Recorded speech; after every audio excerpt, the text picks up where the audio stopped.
There are many excellent reasons to study philosophy, including examining really important questions that can't be resolved by science, including examining critically our beliefs, our assumptions, our priorities, and looking at their implications.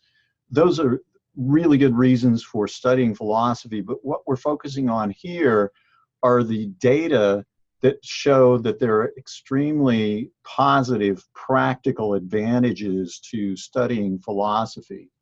And of course, most students are concerned about employment, and we start here by considering what employers want the most.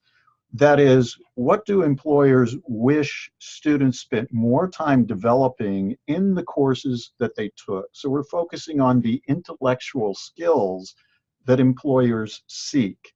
And the top four include, number one, consistently, critical thinking and analytical reasoning skills. If you can think critically and analytically very well, you will have success in all kinds of different careers.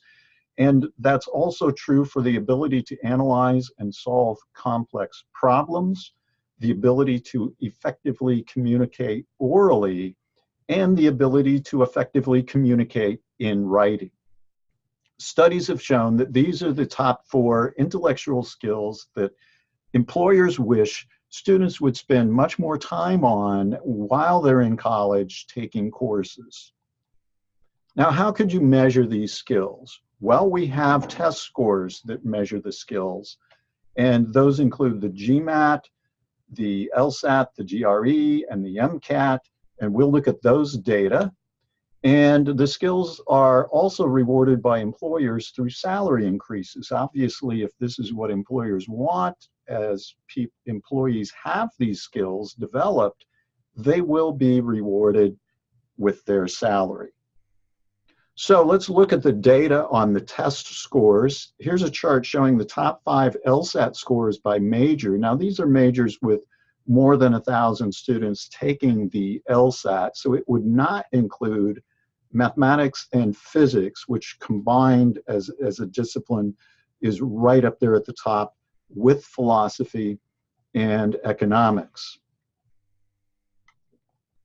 The top 5 GMAT scores by major. The GMAT is the exam people take to get into business school at the graduate level. And we see math and physics, and then we see philosophy third. The GMAT is focused on assessing those critical reasoning and analytical reasoning skills like the LSAT is as well.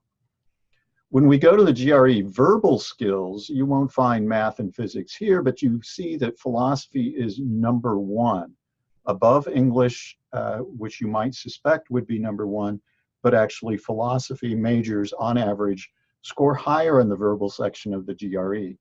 This is also true for the analytical writing section of the GRE. Philosophy is top among all majors. When we go to the quantitative reasoning scores for the GRE, yes, it is true, as you might expect. Math, physics, computer scientists, engineers do very well in the quantitative reasoning section. But when we focus on the non-STEM majors, those that are not in a natural science, technology, engineering, or math, we see that philosophy is again in the top 5. So among the humanities, for example, philosophy is at the top. Even among social sciences, philosophy majors outperform when it comes to quantitative reasoning. And for the MCAT, the exam that you need to take in order to get into medical school, we see that the humanities as a group have the highest average by area of the major. And of course, as we've seen with the previous skills, with the LSAT and GMAT that focus on analytical reasoning skills, with the GRE verbal and writing sections that focus on the verbal skills, obviously, philosophy is in the top 5 in those areas. And so, of course, philosophy is leading that average, is strengthening that average. And in fact, philosophy students, when we look at the acceptance rate into medical school, of all majors, philosophy students have the highest acceptance rate into medical school. Now, of course, if somebody's going to medical school, they're going to also have some science in their background, but their acceptance rate is significantly higher than biology or chemistry majors. So those test scores tell us that studying philosophy improves and develops your ability to think critically, to solve complex problems, to communicate orally, and to communicate in writing. And that is why those who have a bachelor's degree in philosophy do very well at mid-career. Now, their average is right in the middle or in the upper third, at least, right out of college. But at mid-career, philosophy majors are excelling in terms of their salary. And you can see that they do better than some of the natural sciences like chemistry or geology, some of the technology fields like CIS, and some of the business areas like marketing, accounting, management, human resources, some professional areas like nursing.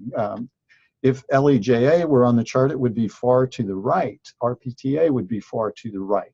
But the salary of philosophers is high because they're able to transfer those skills into a wide variety of careers. They can move laterally, and they tend to get promoted much more quickly.